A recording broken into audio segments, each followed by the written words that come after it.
കർത്താവേ, അങ്ങ് എനിക്ക് എന്ത് ചെയ്തു എന്ന് ചോദിക്കുന്ന ആളാണോ നിങ്ങൾ?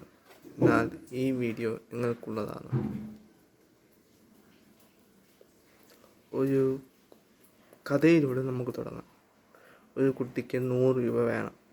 2 കൂട്ടുകാരെ ചോദിച്ചു. ഒരാൾ 10 രൂപ കൊടുത്തു, മറ്റൊരാൾ 50 രൂപ കൊടുത്തു. നീ കണ്ടടാ, അവൻ 10 രൂപ തന്നു എനിക്കെന്ന് പറഞ്ഞു. അപ്പോൾ ആ കുട്ടി പറഞ്ഞു, അവന് 100 രൂപ ഉണ്ടായിരുന്നു, പക്ഷെ അവൻ 50 രൂപ തന്നു. എനിക്ക് 10 രൂപ ഉണ്ടായിരുന്നുള്ളൂ, പക്ഷെ ആ 10 രൂപ ഞാൻ നിനക്ക് തന്നു. ഇതേപോലെയാണ് ക്രിസ്തു നമ്മളോട് ഈ ചോദ്യം ചോദിക്കുമ്പോൾ നമ്മളോട് പറയുന്നത്. ഞാൻ നിന്നിൽ നിന്നൊന്നും പ്രതീക്ഷിക്കാതെ ഞാൻ എൻ്റെ ജീവൻ ക്രൂശിൽ കൊടുത്തു. എന്തിനു വേണ്ടി? നിൻ്റെ പാപത്തിൽ നിന്നുള്ള രക്ഷയ്ക്ക് വേണ്ടി. പക്ഷെ നീ ഇപ്പോഴും എന്നെ ക്രൂശിച്ചുകൊണ്ടേയിരിക്കുകയാണ്.